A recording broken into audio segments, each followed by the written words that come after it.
Assalamualaikum warahmatullahi wabarakatuh. Sudah siap anak-anak untuk mengikuti pelajaran hari ini?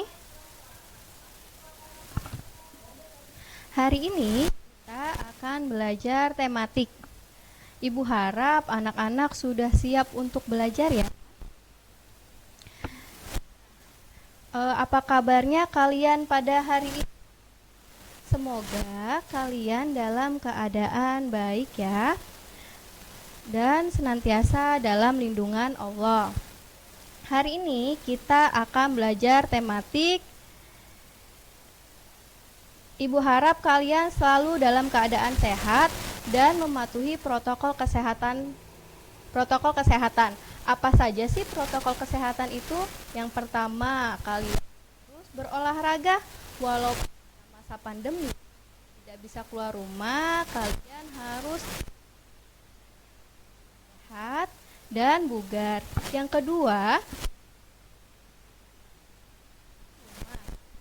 yang ketiga yaitu menjaga jarak minimal 1 meter jika keluar rumah atau menghindari kerumunan. Yang keempat, cuci tangan dan kelima yaitu mencuci tangan. Yang keenam yaitu makanan yang bergizi, 4 sehat, 5 sempurna. Dan walaupun kalian berada di rumah, selalu dan senantiasa belajar ya. Itu dia protokol kesehatan yang harus senantiasa kita lakukan. Nah, alangkah lebih baiknya jika kita sebelum melakukan sesuatu harus berdoa terlebih dahulu agar apa yang kita lakukan mendapatkan manfaat dan keberkahan dari Tuhan Yang Maha Esa. Berdoa menurut agama dan keyakinannya masing-masing ya. Berdoa di dalam hati dimulai.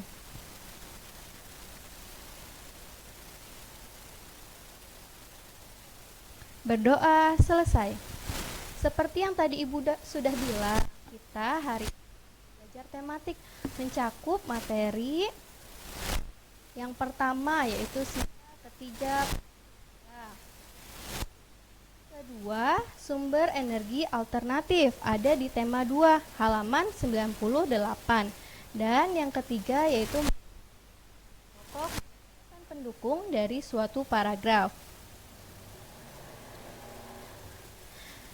Ibu akan mengulang dulu materi sebelumnya. Anak-anak masih ingat tidak? Sila yang pertama dan sila kedua berbunyi dan lambangnya. Ya, betul. Pertama berbunyi ketuhanan yang Maha Esa. Lambangnya bintang. Sila kedua yaitu kemanusiaan yang adil dan beradab. Lambangnya rantai. Nah, ini dia sila ketiga. Sila ketiga ini Persatuan Indonesia. Lambangnya pohon beringin. Pohon beringin ini memiliki makna yang pertama, akar yang bergantung atau gantung itu menggambarkan Indonesia terdiri atas berbagai macam ras dan etnis, suku, dan budaya. Yang kedua yaitu pohon yang rindang. Indonesia adalah pemersatu bangsa.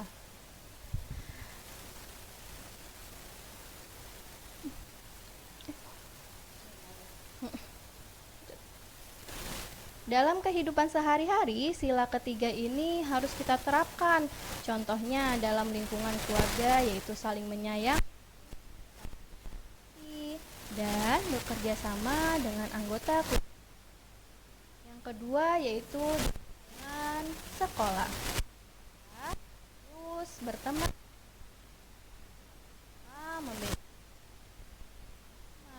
dan rasnya. Yang ketiga yaitu ada di lingkungan rumah atau di lingkungan masyarakat, yaitu kita ikut serta dalam bakti membersihkan lingkungan. Nah, dalam melakukan aktivitas kita memerlukan energi yang senantiasa kita gunakan dalam sehari-hari, contohnya listrik ataupun bensin atau bahan bakar lainnya. Bahan bakar itu akan dapat habis jika digunakan terus-menerus dan bahan bakar tersebut tidak dapat diperbarui. Itu namanya bahan bakar fosil. Sekarang bahan bakar bahan sumber energi alternatif, yaitu semua energi digunakan sebagai pengganti fosil atau batu bara, minyak, dan gas. Nah, energi alternatif ini dapat dimanfaatkan untuk mengganti bahan bakar yang tadi tidak bisa diperbarui atau akan habis pada suatu hari. Apa saja sih contoh dari energi alternatif itu? Nah, contoh dari sumber energi alternatif yang pertama ada matahari, yang kedua ada angin, yang ketiga ada air, yang keempat ada panas bumi, dan yang kelima ada gelombang air laut, dan yang keenam ada sumber energi bio. Nah, matahari, seperti yang kita tahu, matahari senantiasa ada pada pagi hari dan selalu hari-hari kalian ya.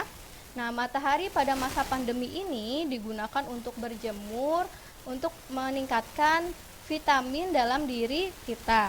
Nah, awalnya matahari itu hanya digunakan untuk mengeringkan sesuatu seperti menjemur pakaian, membuat garam, dan membuat ikan asin.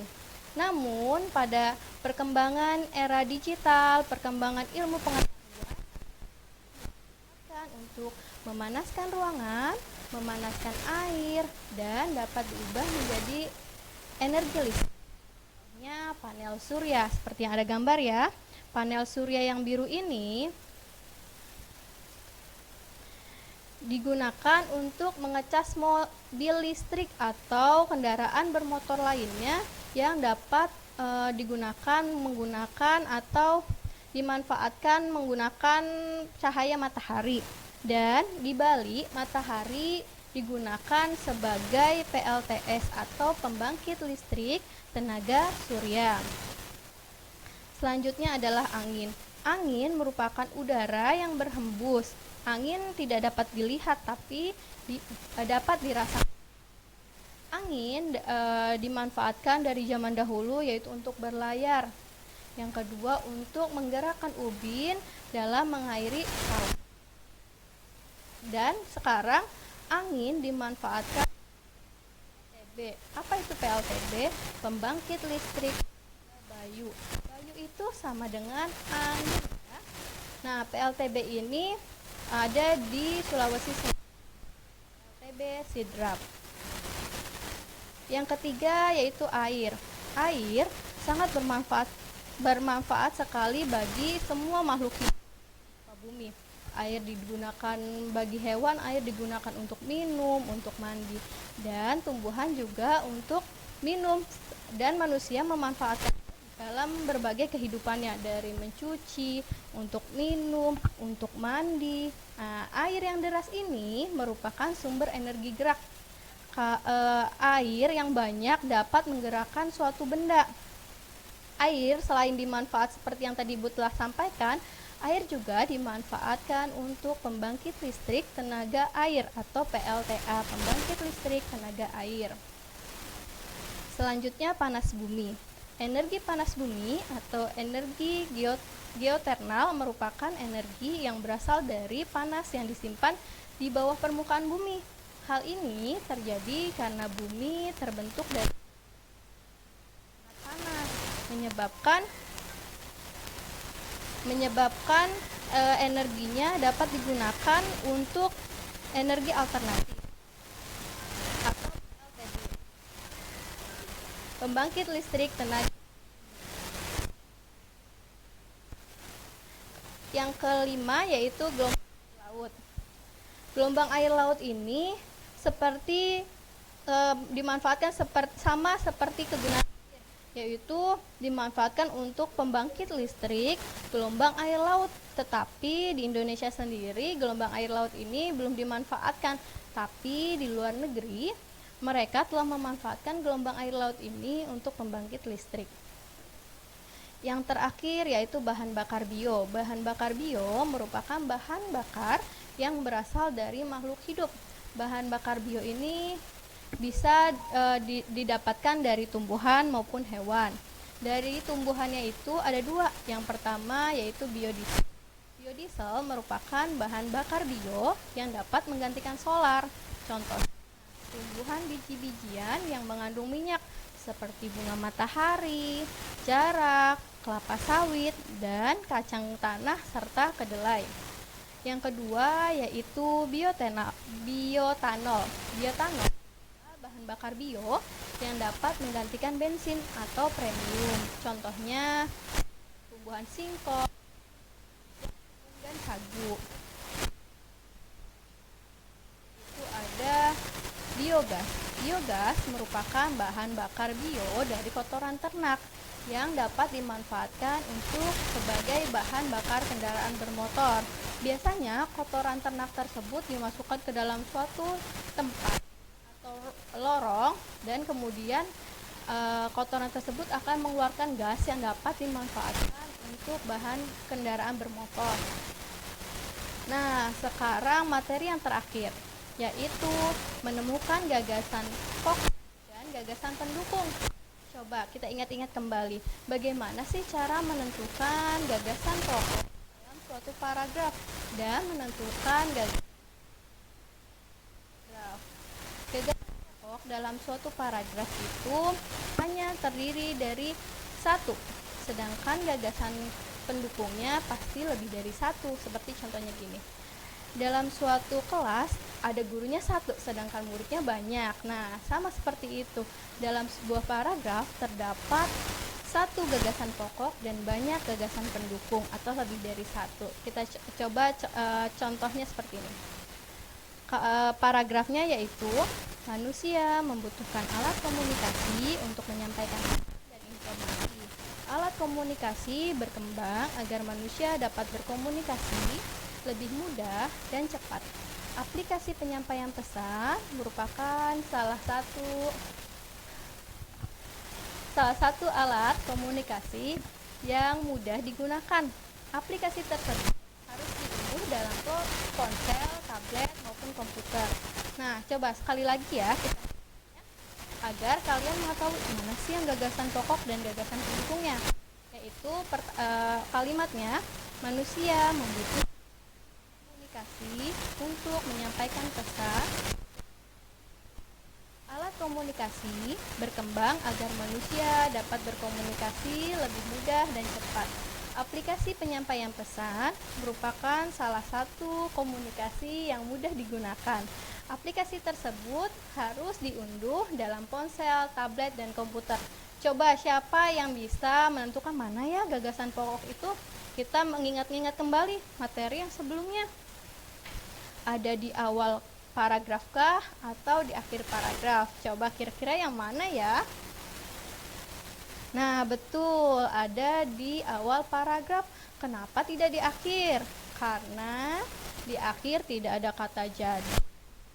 Demikian, maka sudah pasti gagasan pokoknya ada di awal paragraf, yaitu manusia membutuhkan alat komunikasi untuk menyampaikan pesan dan informasi. Kemudian gagasan pendukungnya, yang pertama itu alat komunikasi berkembang agar manusia dapat berkomunikasi lebih mudah dan cepat. Yang kedua, aplikasi menyampaikan pesan merupakan salah satu alat komunikasi yang mudah digunakan. Nah, yang ketiga yaitu aplikasi tersebut harus diunduh dalam ponsel, tablet, dan komputer. Ya, betul. Untuk menentukan gagasan pokok dan gagasan pendukungnya lebih mudah menggunakan tabel atau diagram, yaitu dengan gambar seperti ini. Nah, kita tulis nih gagasan pokoknya. Gagasan pokoknya yaitu manusia membutuhkan alat komunikasi untuk menyampaikan informasi. Nah, lihat kembali. Gagasan pendukungnya ada berapa ya? Ya, betul, ada 3. Berarti kita bikin 3 bagan kembali di luar dari gagasan pokok. Gagasan pendukung yang pertama yaitu alat komunikasi berkembang berkembang agar manusia dapat berkomunikasi lebih mudah dan cepat.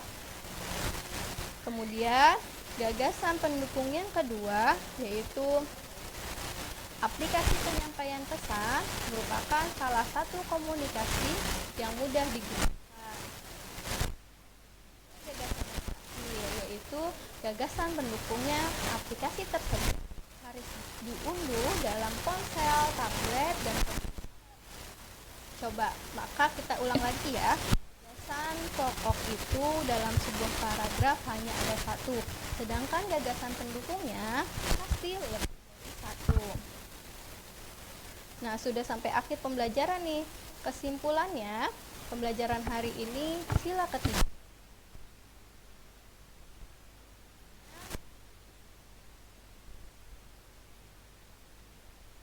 Mengaplikasikan tiga ini,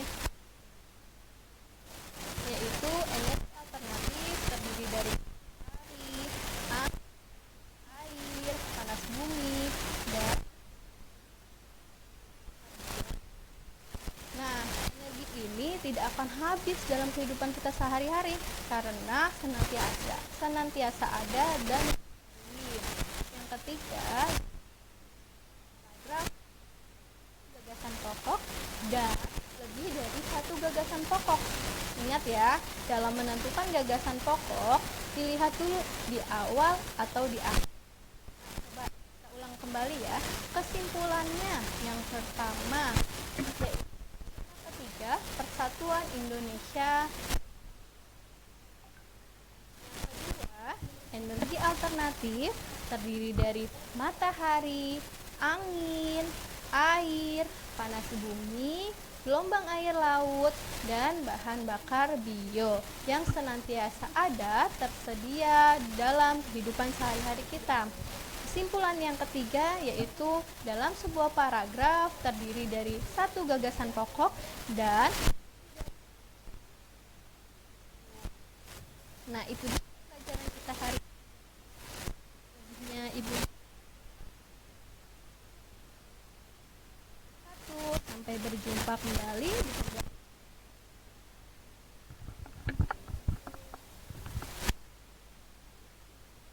Assalamualaikum.